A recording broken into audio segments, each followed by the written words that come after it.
Hello विद्यार्थियों, आप सभी को एक बार पुनः आपके अपने इस YouTube channel SLD educational academy पर स्वागत है। चलिए दोस्तों, आज हम लोग फिर से एक बार आगे की ओर कंटिन्यू कर रहे हैं। जैसा कि आप लोगों को पता होगा कि हम लोगों ने जो है वो पिछले वीडियो में मोस्ट इम्पॉर्टेंट क्वेश्चंस का सीरीज़ देख रहे थे, जिसमें हम लोग क्वेश्चंस नंबर 3 तक कंप्लीट किए थे। आज ये क्वेश्चंस नंबर 4 है और ये क्वेश्चंस आपका वेरी इम्पॉर्टेंट है। वेरी इम्पॉर्टेंट आप लोग टिक कर लीजिए। कल के सेट में आपको इसको देखने के लिए ज़रूर से मिलेगा। ठीक है, ये क्वेश्चंस का पूछने का अलग अलग तरीका है और ये आपका टोटल 4 तरीके से पूछ सकता है। यहाँ पे आप लोग देख सकते हैं। ठीक है, और इन चारों का आंसर आपका एक ही जैसा होगा। ठीक है, तो आप लोग पूरे आंसर को बहुत ही अच्छे तरीके से कंप्लीट वॉच करके आप लोग कॉपी में नोट करिए, है ना।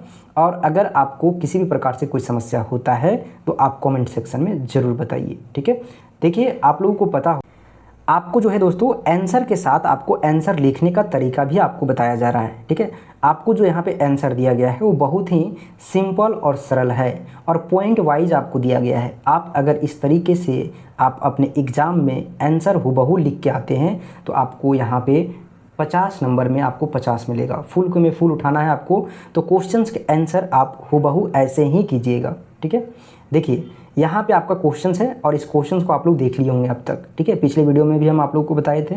यहाँ पे देखिए हम डायरेक्ट आंसर के ऊपर बात करते हैं बिना देरी किए हुए। लेकिन अगर आप लोग अभी तक चैनल को सब्सक्राइब नहीं किए हैं तो चैनल को सब्सक्राइब कर लीजिएगा। आप लोग वीडियो को देखते हैं दोस्तों, लेकिन वीडियो को देखने के बाद आप लोग चैनल को सब्सक्राइब नहीं करते हैं, ये बहुत गलत बात है ना।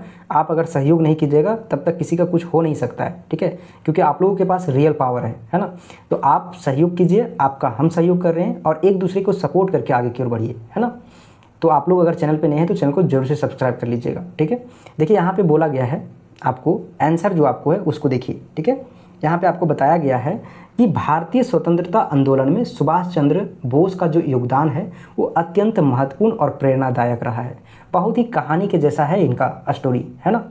जो आपका भारतीय स्वतंत्रता आंदोलन था, इस आंदोलन में जो सुभाष चंद्र बोस का जो योगदान रहा है, जो रोल प्ले किए हैं, जो भूमिका निभाए हैं, वो बहुत ही एक आपका जो है बोल सकते हैं इंटरेस्टिंग स्टोरी है। ठीक है, और आप इसे बहुत ही अच्छे तरीके से एक्सप्लेन कर सकते हैं। बस आपको सिर्फ और सिर्फ इसको सुनना है और समझने की प्रयत्न करना है। ठीक है, देखिए यहाँ पे बोला है कि वे एक जो है वो क्रांतिकारी राष्ट्रभक्त थे।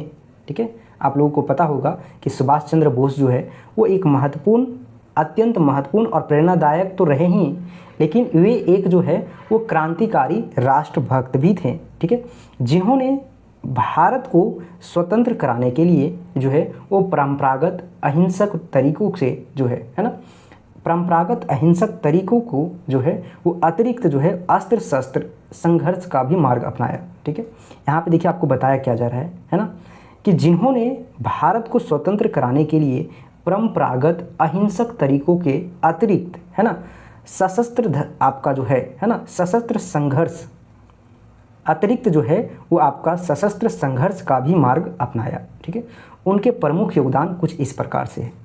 अब हम लोग बहुत ही बारीकी से पॉइंट वाइज इसको हम लोग देखने वाले हैं। ठीक है, तो अगर आप लोग इस तरीके से एग्ज़ाम में लिखते हैं तो आपको फुल में फुल नंबर मिलेगा, 15 में 15 नंबर मिलेगा। ठीक है, देखिए यहाँ पे पहला पॉइंट में लिखे हैं कांग्रेस में जो है आपका भूमिका क्या रहा था सुभाष चंद्र बोस को। उसके बाद हम लोग आगे, जैसे देखिए वो भूमिका जो था ना आपका स्वतंत्रता आंदोलन में तो डायरेक्ट नहीं था। ठीक है, तो आपका जो है वो किस तरीके से आपका इनका योगदान रहा था और फिर उनको जो है वो किस प्रकार से भारतीय स्वतंत्रता आंदोलन में इनका जो कार्य किया गया था इनके द्वारा वो इफेक्टिव रहा था, उसको हम लोग जानेंगे। ठीक है, तो उसी से पता चलेगा कि इसमें जो है सुभाष चंद्र बोस का योगदान कैसा रहा था।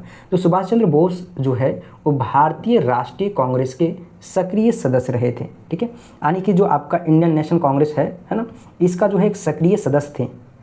1938 और 1939 में कांग्रेस के अध्यक्ष चुने गए सुभाष चंद्र बोस। उन्होंने भारत को एक जो है वो त्वरित स्वतंत्रता दिलाने की मांग की और ब्रिटिश शासन के प्रति अधिक आक्रामक रवैया अपनाने का जो है वो समर्थन किया। ठीक है, जो भी लोग आक्रामकता के रूप में, है ना, स्वतंत्र भारत की मांग करते थे उनका जो है वो समर्थन किए। ठीक है, समर्थन किए।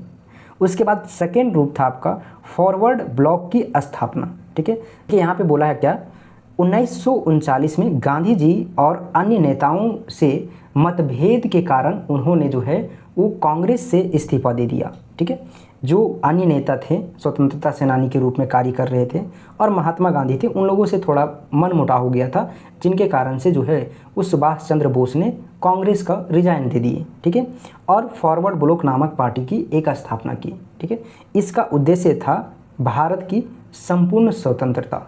ठीक है, तो इस प्रकार से एक पार्टी का गठन करके, है ना, स्वतंत्रता में जो है भारतीय स्वतंत्रता में सुभाष चंद्र का योगदान रहा। ठीक है, उसके बाद देखिए विदेशी समर्थन और आज़ाद हिंद फौज का गठन करना। ठीक है, विदेशी जो है वो समर्थन और आज़ाद हिंद फौज का जो है गठन करके जो है इन्होंने आज़ाद भारतीय स्वतंत्रता में जो है वो योगदान निभाए। कैसे, देखिए आगे यहाँ पे आपको बोला क्या है, बोला है सुभाष चंद्र बोस ने द्वितीय विश्व युद्ध के दौरान जो है वो जर्मनी और आपका जापान की मदद से, ठीक है, आज़ाद हिंद फौज का गठन किए। ठीक है, विदेशी समर्थन मिला इनको, है ना, और वो आज़ाद हिंद फौज का गठन किए। ठीक है, उसके बाद देखिए इस गठन का यहाँ पे देखिए आपको इसका फुल फॉर्म भी दिया हुआ है, इंडियन नेशनल आर्मी, है ना, आज़ाद हिंद फौज का जो है नाम था, का गठन किया। इस सेना का लक्ष्य था ब्रिटिश शासन को सशस्त्र संघर्ष से समाप्त करना। ठीक है, यानी कि कुल मिला के भारत से उखाड़ फेंकना। ठीक है, उसके बाद देखिए फोर्थ पॉइंट में आपको बोला है जय हिंद और तुम मुझे खून दो मैं तुम्हें आज़ादी दूंगा, ये नारा। ठीक है, जय हिंद का नारा और तुम मुझे खून दो और मैं तुम्हें आज़ादी दूंगा, ये नारा सुभाष चंद्र बोस के द्वारा दिया गया था। एक नंबर के लिए भी यहाँ से क्रिएट हो जाता है ना, एक नंबर का क्वेश्चन आपको यहाँ से पूछ सकता है। ये नारे जो है वो भारतीयों के मन में जो है वो देशभक्ति की भावना जागृत करते थे और विशेषकर जय हिंद आज भी जो है वो भारत का एक राष्ट्रीय अभिवादन बन चुका है। ठीक है, उसके बाद देखिए देशभक्ति। ठीक है, देशभक्ति की अगर बात किया जाए और बलिदान की जो है वो मिसाल है आपका सुभाष चंद्र बोस। उन्होंने अपनी जान की परवाह ना करते हुए देश की आज़ादी के लिए विभिन्न देशों की यात्रा किए, संगठन खड़े किए, है ना, और संघर्ष किए। 1945 में जो है वान में जो है एक विमान दुर्घटना में उनका जो है वो रहस्यमय निधन हो गया, जो आज भी चर्चा का विषय है। ठीक है, तो निष्कर्षता में यहाँ पे आप देख सकते हैं नेताजी सुभाष चंद्र बोस जो थे उनका योगदान भारतीय स्वतंत्रता संग्राम में क्रांतिकारी ऊर्जा और सैन्य रणनीति का प्रतीक था। वे युवाओं को प्रेरणा स्रोत रहे और उनका जो बलिदान था वो हमेशा भारत का इतिहास में अमर रहेगा।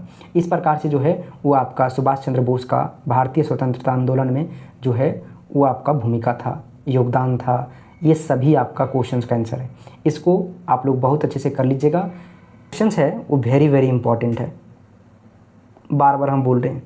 ठीक है, चलिए फिर एक नई वीडियो में मिलते हैं, तब तक के लिए आप लोगों को बहुत बहुत धन्यवाद।